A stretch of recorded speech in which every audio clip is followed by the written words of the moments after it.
Welcome to Talk Dizzy to Me, the show that brings you a comprehensive look into the complex field of dizziness.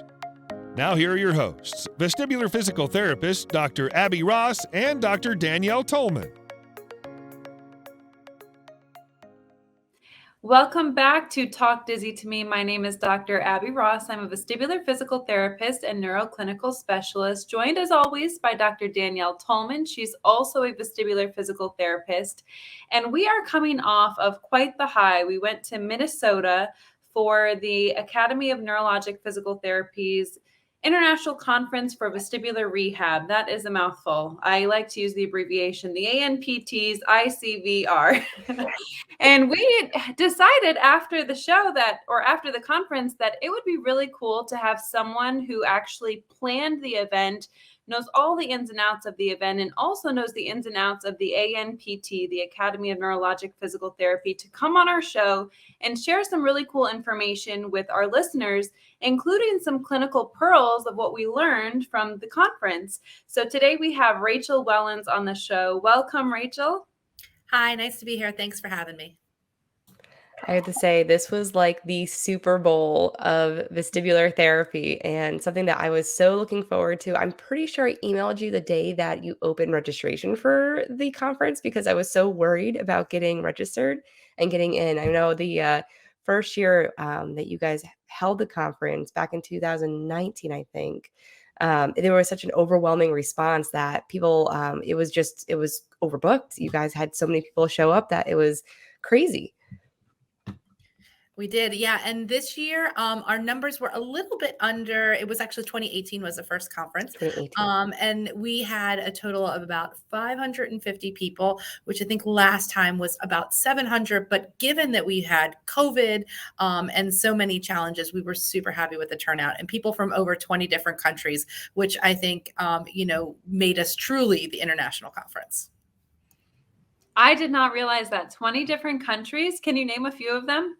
I know there was France represented, Brazil, England, Canada, and Portugal. Wow. I had a very nice happy hour with one of the therapists from Portugal and a bunch of the other vestibular sick people on Friday night. So yeah, a bunch of them, which is amazing. Speakers from around the world too. Mm-hmm. That was really, really amazing. I had to say the lineup of presenters was just absolutely phenomenal. And I loved the organization of everything where we had a single track.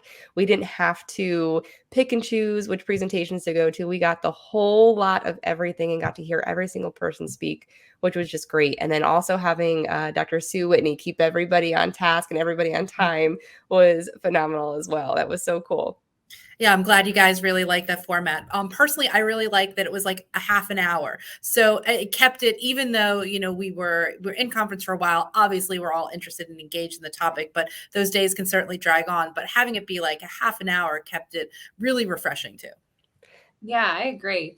Before we get more into the conference, because there's a lot to unpack there, can you tell our audience a little bit about yourself, how you got interested in the vestibular world, how you got involved with ANPT and even the conference? Sure. So it's a little bit of a crazy story. So I went to physical therapy school at University of Scranton in Pennsylvania. And my senior year, there had always been a really good a really good tradition of people doing independent study projects. And I really looked up to upperclassmen because they would present them to the lower classmen. I was like, this is really cool. I want to do something like that. I was always very interested in neuro. So I met with my neuro professor and was like, I want to do an independent study project. I want it to be something in neuro. And she's like, have you heard of this area called vestibular rehab? It's physical therapy for dizziness. And I was like, I haven't heard of this. What's this all about? And this is, circa 2002. So it's still, I think the profession was a little bit not in its true infancy, but maybe toddlerhood for sure. And I was like, no, I'd love to get into that. So looked into topics, and actually the topic for my independent study project was a differential diagnosis of dizziness, which I think is really amazing because 20 years later, I still use that knowledge, not every day. I don't see patients every day in my current role, but certainly every week I'm doing a differential diagnosis of dizziness, and really cool. So after that, went to work and wasn't really in a position to do vestibular rehab. Finally, back in about 2005, 2005, 2006, was able to step into a role where I was doing outpatient vestibular rehab and then went to the Herdman course. So that's kind of my entry into the vestibular world. Did Herdman course in 2008. So getting involved with the ANPT. So when I transitioned into academia in 2011, I went to CSM and was like, okay, I'm a professor now. I got to do this service thing and I got to do service to the national organization. So I went to the vestibular SIG meeting because, I like my vestibular stuff. And, there's literally papers all about signing up for duties. And I was like, oh, podcast, that would be interesting. I put my name on the list. And then all of a sudden I become the podcast coordinator of the vestibular SIG.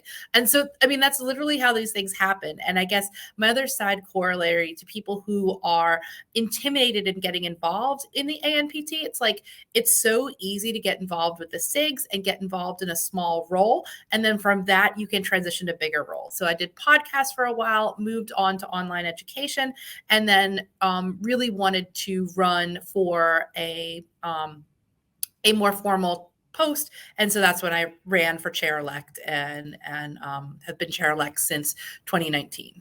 Chair-elect and then chair starting in 2020. That's amazing. I guess we do need to shout out the NeuroPT Vestibular Rehab SIGs podcast. Make sure you're checking them out if you haven't already. Started listening to their episodes, but we love the content that you guys put out as well. There's a lot that the vestibular SIG has to offer, being an APTA member and then going into the special interest group. You guys have amazing articles. There's all these different resources, podcasts. I love getting the emails of the abstracts of the week. And kind of staying current on all of the research topics there. So you guys do an amazing, amazing job of keeping us informed and keeping the resources flowing for all of us vestibuloholics. Thank you. Appreciate it. So make sure you guys are checking that out. You can go and check them out at neuropt.org, and then you can find the special interest group for the vestibular rehabilitation section of the ANPT. But make sure you're checking that out because it's super duper important, especially moving forward for future conferences. Now, tell me, when are we doing the next conference for ICVR? Ooh, that is a wonderful question. So I don't know for sure, but I'll tell you what I do know for now. So we are going to meet the ICVR planning team and the ANPT executive office. So those are the staff, people who are not PTs, but who keep us rolling. And without them, we would be nowhere. I will say that 100%. So anyway, we're going to meet with them on November 10th to sort of do a recap of how was the conference, what was good, what do we need to improve on, and planning for the next time. So originally this conference was planned for 2021, but as you guys know, was postponed due to COVID. And I think I think the original intention was to try to keep it on an odd year because the Baronet Society, which is the international organization for vestibular physicians, researchers, therapists, etc., they meet on the even years. So I think it would make sense to have this on an odd year. So in my head, I'm targeting 2025, but that is like mere rumor and speculation at this time. That's just kind of where I would like it to be. The good news is that vestibuloholics like ourselves will at least have a trip to plan every single year moving forward. Maybe not. When's the next Baronets? What year is that? That'll be 2022. They meet in the summer. They met in Madrid this past year in 2020. Or excuse me, they met in Madrid in 2022. It'll be 2024. And right. I think the rumor I heard was Rome. That'd be sweet. So maybe 2023, we have an off year, but then thereafter, we should have something to look forward to every single year as vestibular therapists or clinicians, whatever discipline you're in as a listener. Now, talk to me a little bit more about the ANPT and vestibular SIG. And Danny mentioned some perks of belonging to those two organizations, but also who can belong and what can they expect by being a member? Okay, awesome. So anyone who is an ANPT member can join for free. You can join any of the SIGs. You can join all 8 SIGs. The vestibular SIG is one of 8. So also to be an ANPT member, of course, you need to be an APTA member as well. So if you're an an ANPT member, sign up for the vestibular SIG is free.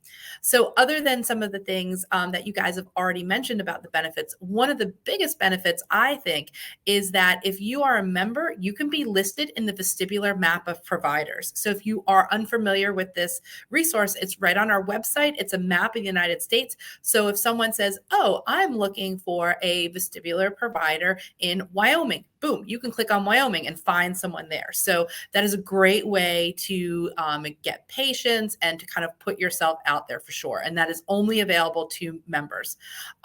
So of course, one of the things that are some newer initiatives that I kind of have worked on, recently posted research collaboration documents. So if you are someone who's interested in research collaboration, you can list yourself. You can either find people to collaborate with or list yourself, and other people can contact you, because we definitely want to support all the great research moving forward, as that is the foundation on which our practice lies.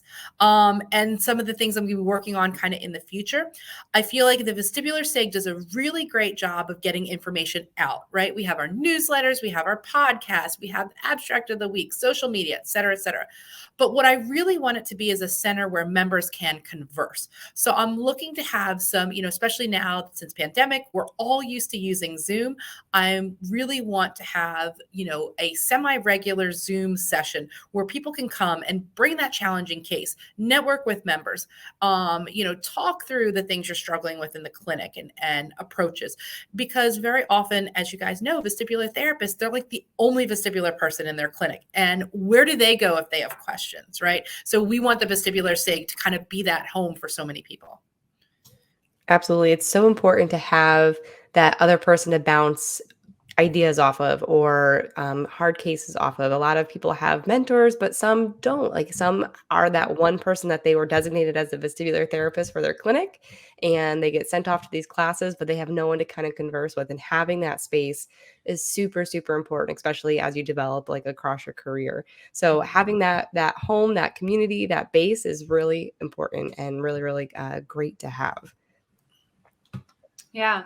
So let's jump into the conference itself now. And what we'd really like to bring you, audience, is some clinical pearls of what we took away from the conference. And maybe a good starting point would be talking about the setup of the conference. So day one of the conference, everyone comes in, and it's more maybe 5:30 into the evening, where we're all in the exhibit hall. We're looking at the poster presentations. We're chatting with the exhibitors in there. And so that, therefore, let's start with maybe some of the posters that caught our eye. So of the posters that caught our eye, there are so many. But one of the ones that I personally really loved was a poster all about using ocular motor findings for differential diagnosis by Lisa Brecky. And she did a great job of, finding this central finding in a 27-year-old male. She found some opsoclonus, and she showed me a video. It was really cool.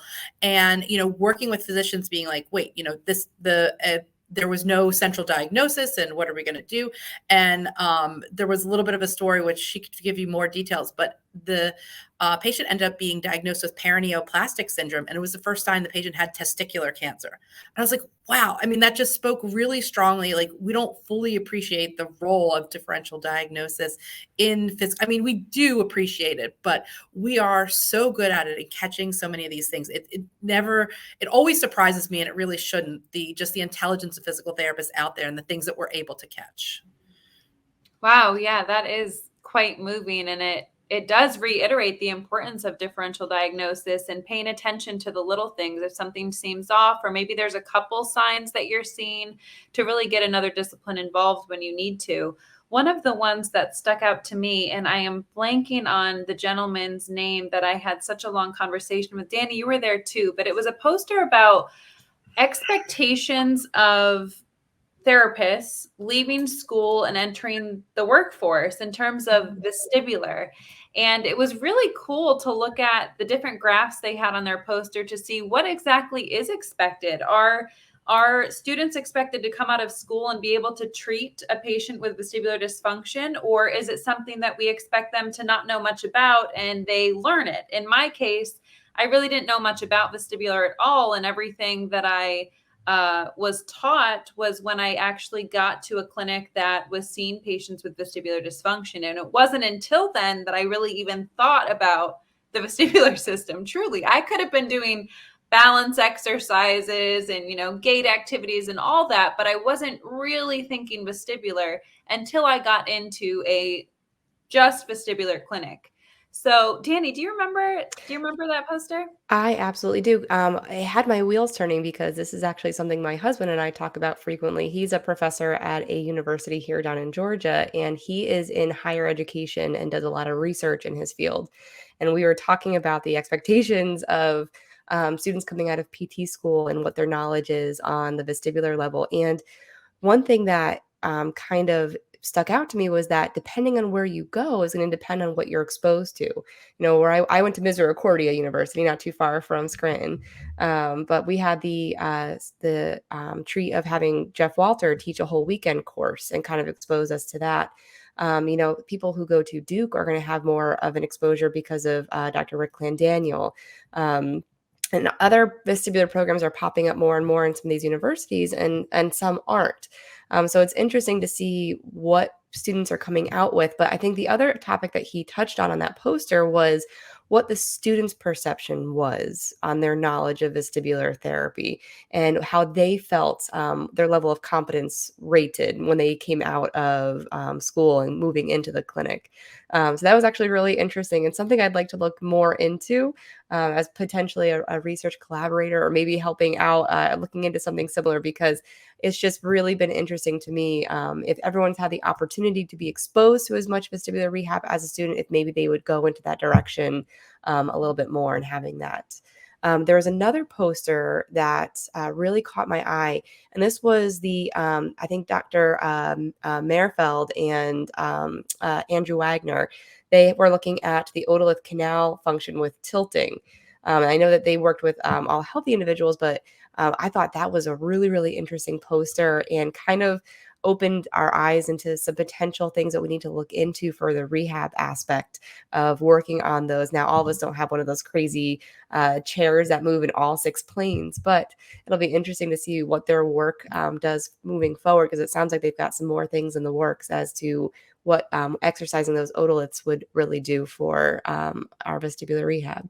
There's a lot of really great posters. Abby, you and I kind of got stuck there. We got shooed out of the exhibitor hall by the end of the night because we wanted to sit and talk to everybody. But they were phenomenal. You guys did a great job of curating all of the people who submitted to present. I thought that was really, really great. Yeah, and also I want to say, if you listen to this, or Rachel, if there's a way you can look it up, I want to give credit to the poster that I talked about. So if you're listening and that poster was yours, please email us or send us a DM so we can put you in our show notes. Let's move on to the actual conference. So the way it was set up was there was 2 full days of presentations. And as Rachel had mentioned, they were 30 minutes apiece, and I don't know, maybe 8 a day, something like that.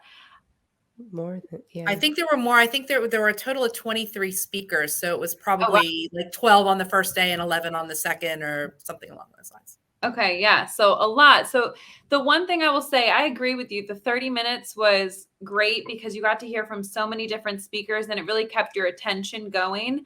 I will say there were some presentations where I needed probably at least an hour to really process the information that I was hearing and seeing on the slides. And I think one of those was Dr. Helminski's, for example. You could hear everybody's brains just exploding in the room as she was going through.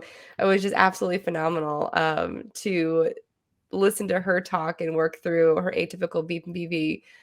But you could tell that some people were having a hard time keeping up, but it was just absolutely amazing. Again, 30 minutes, it was absolutely perfect to kind of hold your attention to that topic and to keep things moving. And so that we got to get everybody we got to listen to everybody throughout the entire conference, that we didn't have to pick and choose. So that was definitely something I was really, really grateful for. So it was funny after her talk. So one of the greatest things about these conferences is I get to hang out with all my friends. And I really, truly mean it when I say that the people I've met through the ANPT and in the vestibular world are friends. And to have friends and colleagues from across the country has been one of the greatest privileges of my career.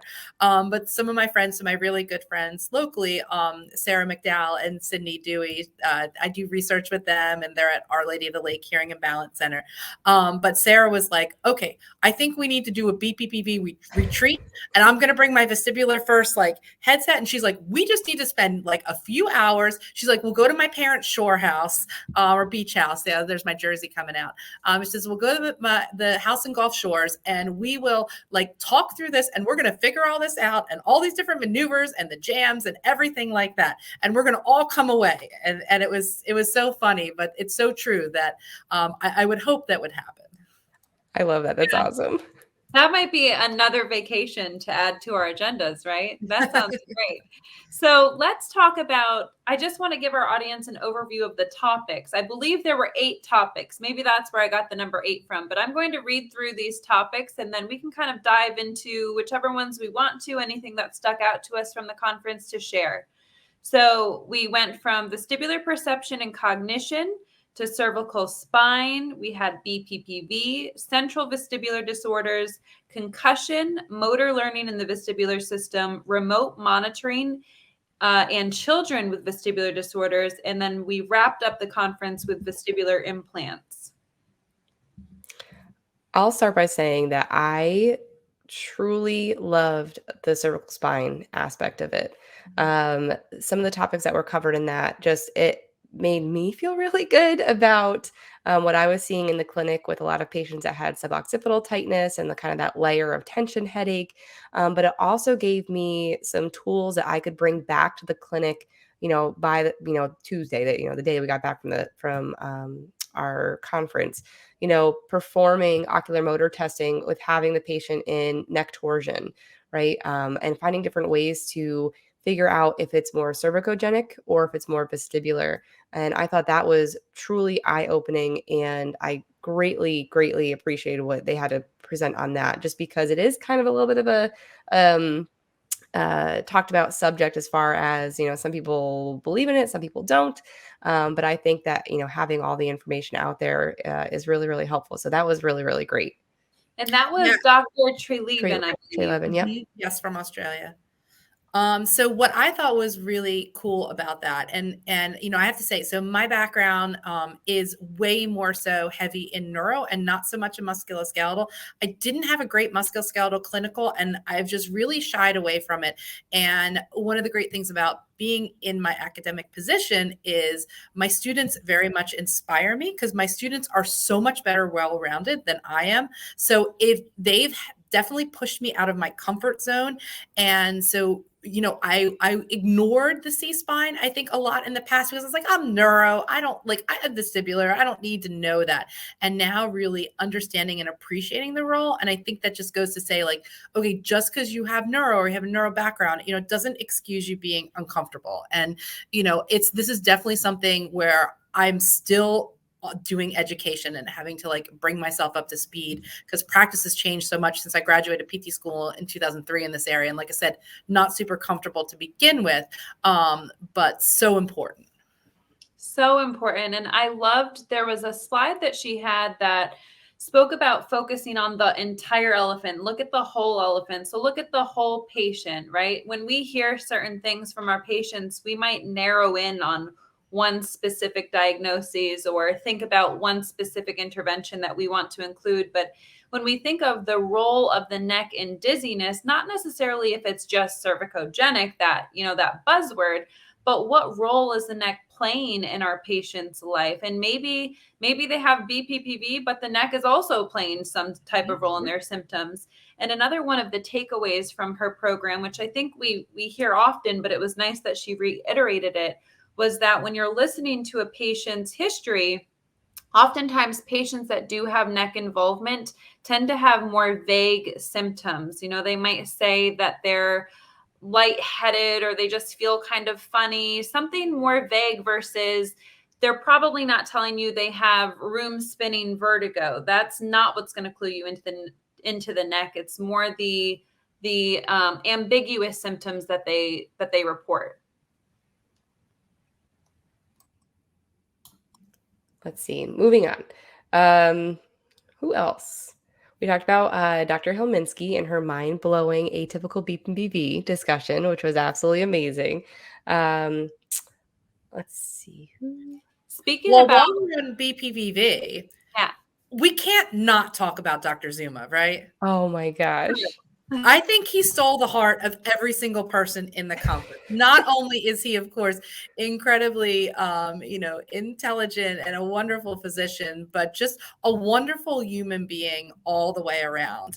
And one of the interesting things I really got away from his talk is changing my assessment for horizontal canal BPPV.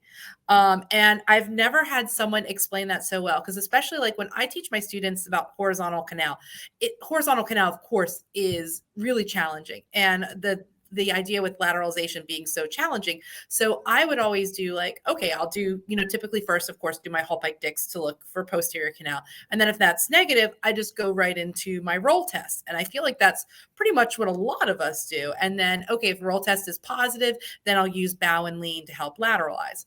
So he actually suggested starting with the bow and lean. Mm-hmm. And then using that to help figure out if the material is in ampullary or non-ampullary arm, if it's of course in the right side or the left side to help lateralize it, and then going to do the roll test, which I was like, that makes so much more sense to do it that way. It absolutely does. And we actually it was like maybe our second or third episode, Abby, of Talk Dizzy to Me. I had a challenging case where I actually accidentally fixed the patient doing roll testing, right? Because essentially you can. So I tilted her to one side, got a robust response, and then I switched her to the other side and got nothing. I'm like, oh crap. So then I put her back to the other side, and then it appeared to, be beating the opposite, having apogeotropic. And I was like, oh, like, what is this? And I turned her to the other side, and all of a sudden I reintroduced the debris into the canal. So it was this real, like, hard thing to kind of figure out once we kind of went back and looked at it and now, like, analyzed it, it made sense. But doing a bow and lean might be a great way to avoid accidentally fixing the patient firsthand and creating confusion, and then going into roll testing and treatment. That made a whole lot of sense once he kind of broke it down. Yeah, and to our listeners, if you haven't used the Zuma maneuver yet, definitely try it with the next patient that you have that has horizontal involvement. And we will certainly link something in the show notes to help you more readily find that information. What else? There was another thing along the lines of BPPV. Dr. Kim talking about one thing in Dr. Kim's presentation that stood out to me was the cost. And when he really did the math with how many people are diagnosed with BPPV and then how much it costs, each one of those people to get treated for BPPV, maybe they see multiple providers before they actually land in the right provider's hands that helps them, whatever the case may be. The number was astounding. I mean, on one slide, I think it said 11 billion, but then when he did the math, if you really did it, it was like 24 billion or something crazy in terms of the medical costs for something that we consider usually one of the more simpler things to treat, right? Yep. That Crazy. was mind blowing. Yeah. I had to say too, Dr. Schubert did an awesome job presenting on VOR. And a couple of takeaways I took from that was making sure, and some of this stuff is kind of reminders and stuff that we forget about, but making sure you have high contrast with your target. I love the idea of them looking into this new way of training VOR in a, what do they call it? Romantic therapy, in a darker room with their target being, part of a light, and the light was only as bright as maybe one candle in the room. But aside from that, he talked about the importance of having high contrast for your target for VOR training. And then also something that came out in research probably a year ago or so, but doing very near target VOR. Mhm. So 15 centimeters from the bridge of your nose and doing VOR to kind of generate a larger response for the VOR reflex, which was a really good reminder. That's something that we can start using to challenge our patients and reminding us to kind of change and vary the distance for VOR training. Don't just get stuck with, the arm's length away, go far, go near, and change all of that up. Speaking of speaking of VOR, who was it that talked about changing the image or target that you use? What presentation was that? I believe you're referring to Dr. Klatt when she was Yes. Yeah. talking about doing the VOR in people with cognitive deficits. Mhm. That was, again, astounded by just the creativity of physical therapists out there. So she was talking about doing VOR exercises in people with dementia, that vestibular impairments being very underdiagnosed in that population, and just the coupling of the vestibular system and the role in cognition, which is, to be honest, something I didn't fully appreciate before her talk. She did a really great job laying that foundation. But what was so creative is to make it easier for patients with dementia to do exercises, or when you were doing horizontal motion, she had a picture of something like they didn't like. So it was beets. Someone didn't like the vegetable beets, and they were saying, no, I don't like beets. And then it was something, you really like to get the vertical motion. So you're saying like no to something you don't like and yes to something you like. Yeah, and I love that, especially because even for patients who are, they have no cognitive impairment, that is an exercise that most people say they do not enjoy doing. So what if we made it a little bit more fun by adding something that they like to look at, like maybe a grandchild, and then they're doing up and down yes motion, right? Something to make the exercise just a little bit, I don't know, a little bit more appealing so that they do it as often as we want them to do it. Another presentation that I loved, I thought he was so entertaining, just like Dr. Zuma, was Dr. Simongal. Did I say that correctly? Yes. He was talking about basically silent BPPV. And what I thought was so cool was when you think about patients who have maybe pretty significant balance impairment, but they're not reporting vertigo necessarily, you might not initially think to check them for BPPV. But it's true that in these types of patients, BPPV could be the culprit of their imbalance. And he showed this incredible video where he put the patient into a sideline position to test for BPPV. I think he did the sideline test for BPPV. And all of a sudden, you see the most robust nystagmus, but this patient is emotionless. He's not experiencing any type of vertigo at all. He's really just looking at the camera thinking, what is Dr. Simongal doing to me right now? Is how I interpreted it. And then he takes him through the maneuver to correct the BPPV or put the BPPV into remission. And all of a sudden, that nystagmus that we saw so robustly in the first part was gone. And I would assume that his balance then improved. We didn't get to see the full scope of the patient's recovery, but so cool. Yeah. And I think it was really interesting. Personally, I do a halt bike DICS in anyone 65 or older, just because of the prevalence in that population. But it was also a good reminder of like, okay, I mean, how long does that take for us to do? 2 minutes, maybe 3 minutes for setting up an explanation, and I have definitely seen patients in the past where like, wow, their nystagmus is going crazy. And they're like, yeah, I'm a little dizzy. These patients might not complain of the traditional spinning dizziness that would be in the history a trigger for us to do those tests. So like a good reminder to be thorough in the positional testing. Yeah, I think the studies out there show that there's about 1 in 10 in urban, community dwelling settings that have undiagnosed BPPV. And then I believe that there was a study out of Hopkins that showed that undiagnosed BPPV led to a 3-fold increase of fall risk. Yeah. So we definitely want to make sure we're screening our patients for that, even if they're just in there for an imbalance, and gait type of diagnosis, doing a Dix Hall Pike or roll testing is, I think, crucial. It should be part of our just normal overall screening, just like we would do manual muscle testing and screens along that way. Did you have a favorite presenter for the conference? Ooh, I mean, they were all so good. It's like, how do you pick your favorite child, right? This is true. But I do have, I mean, of course, Dr. Zuma in just that, like I said, that completely rethinking how I think horizontal canal and how I teach horizontal canal was super interesting.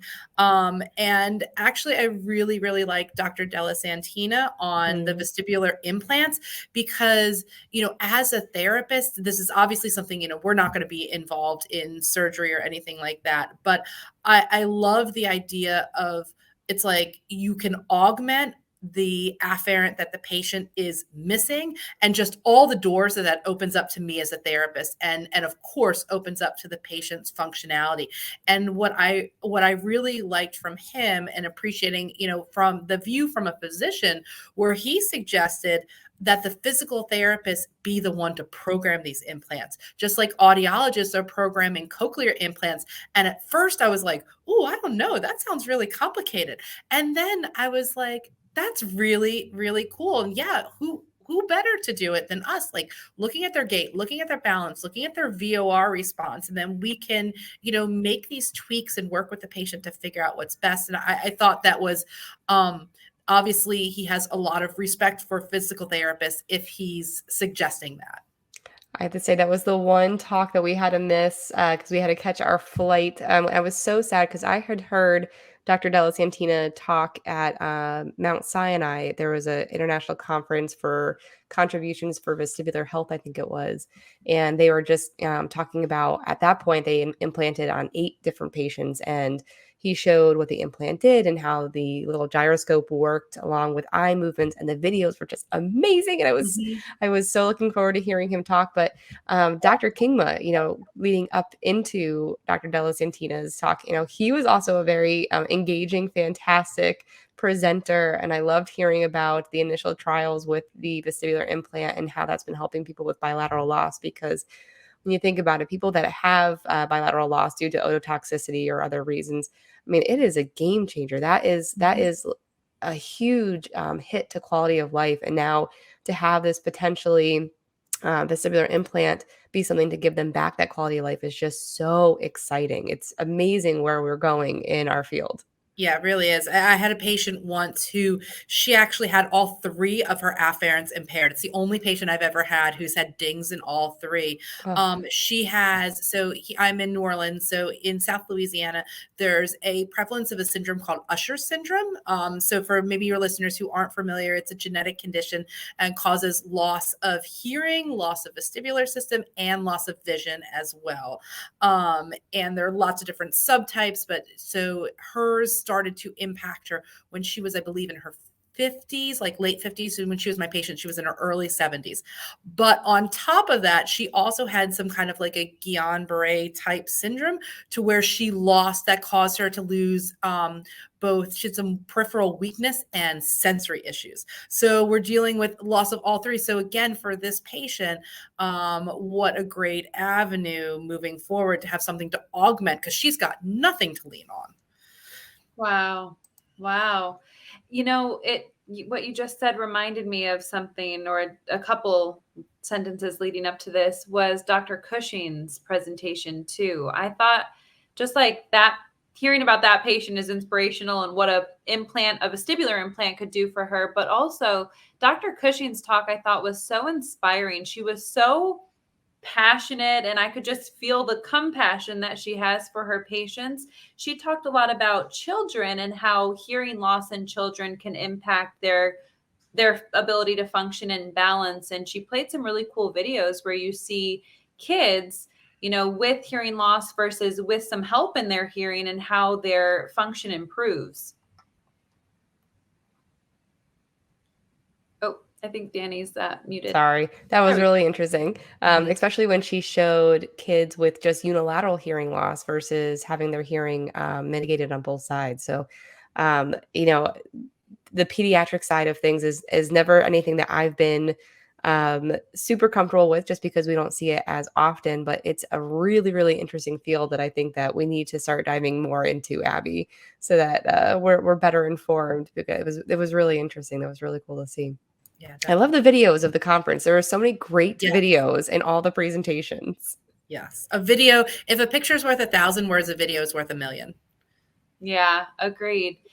Speaking of videos too, Dr. Hall was showing videos of some games basically that we can incorporate maybe in the future anyway. It sounds like they're still in the development and testing phase, but some games to help make patients more engaged in vestibular rehab and also for more remote vestibular rehab. And one of the games, I think it was called Smashing Castles or something like that.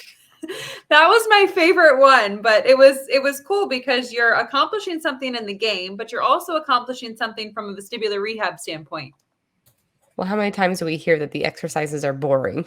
You know, Mhm. who wants to stare at beats or a letter and turn their head back and forth for so many, seconds, minutes, or whatever? But having an app with those games on it and having it be interactive is actually genius. That was really cool and really exciting to see. Mhm. And let's be honest, when doing vestibular exercises, I actually have all my patients use their thumb because I never want the excuse to be you don't have your target on you. You always have your thumb on you. So again, I know high contrast, this is not the ideal target. I completely acknowledge that. But it is always there. But that's the awesome thing about the phones and the apps. Like, let's be honest, we always have our phones on us all the time. And instead of like scrolling through social media, we could have our patients engage in an app and, not only like it's engaging, you're applying it for repetitions. It's going to be great for neuroplasticity, which is what we're trying to accomplish with our VOR training. Yeah, imagine we work with Apple to, instead of get the pop-up that says, you've been on Instagram too long, time to close, it's, you've been on Instagram too long, time to do your vestibular rehab. Anything else that we can think of that we really took away? There were definitely more speakers than what we've talked about thus far and more amazing presentations. Can you guys think of any that come to the top of your head as we wrap things up? I think one thing that I want to say overall, not specific about any one speaker, but I really came away from this conference, and I felt this beforehand, but it really sort of sunk in that we have a very strong basis in basic science, really good understanding of how the vestibular system works. Of course, scientists are still working and discovering and making new discoveries. But what I think is really cool is that the basic science understanding of the VOR function, the role of the vestibular system in balance perception, and some of the mechanics with the BPPV treatment, they really lend themselves, and having that good understanding gives us much credence and support for what we do as vestibular therapists. And I think if as a therapist, if you are heavily relying, not only of course on research and evidence-based what we need, but we're also heavily relying on physiologic principles and that basic science information, that's going to strongly underpin what we do. Absolutely. And we can be so grateful for having events like the International Conference for Vestibular Rehab to re-energize us, to re-educate us, and keep us up to date on everything, because there is a lot of research going on right now with the vestibular system and its contributions to balance and its contributions to quality of life. And there's so much coming out. I mean, I have my Google Scholar alerts, popping stuff out every single day of new things that are posting. So sometimes it can be hard to keep up. And I have to say that going to the conference was it was a breath of fresh air. It was just so exciting to see people all in the same area, all liking the same things, can all nerd out and talk with each other. It just really was a nice refresher. It was a great way to kind of get back into the swing of things and feel like we're moving forward in our field. Yeah, it was honestly so inspiring and refreshing being around so many faces, and we like to call vestibuloholics. It was so fun to meet people that you've met on social media but never in real life. And I just also want to give a little shout out here toward the end that we had so many people approach us about listening to Talk Dizzy to Me and enjoying the topics that we cover, and maybe gave us some tips about topics to cover next. And please don't wait until 2025 for the next International Conference of Vestibular Rehab to tell us these things. Shoot us some DMs, email us. We'd love to hear from you guys. The funny thing about doing podcasting is you don't engage with your audience. We have no idea who the faces are that are listening to us. So reach out to us.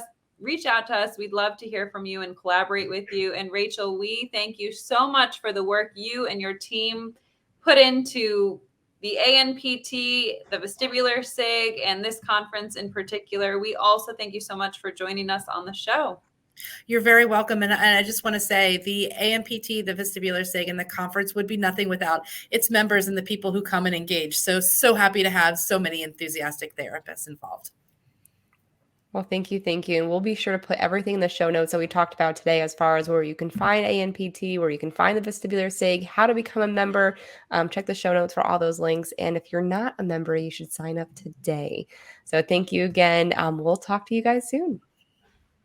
If you're interested in finding us on social media or the web, you can visit www.vestibular.today for more resources, including testing, treatment, and educational videos, blogs, continuing education classes, and resources including clinic equipment recommendations, suggested tests, and BPPV treatment charts. Search Vestibular Today and Balancing Act Rehab on all social media platforms, including Facebook, Instagram, Twitter, and YouTube. Also, be sure to check out Balancing Act Rehab at www.balancingactrehab.com, especially if you think you would benefit from vestibular therapy. We are your girls. The information on this podcast is not intended to replace the care provided by your qualified health professional or to be a substitute for professional medical advice, diagnosis, or treatment. Always seek the advice of your physician or other qualified health provider with any questions you may have regarding a medical condition. Never disregard professional medical advice or delay in seeking it because of something you have heard on Talk Dizzy to Me. Please contact us at Balancing Act Rehab if you think you could benefit from vestibular therapy.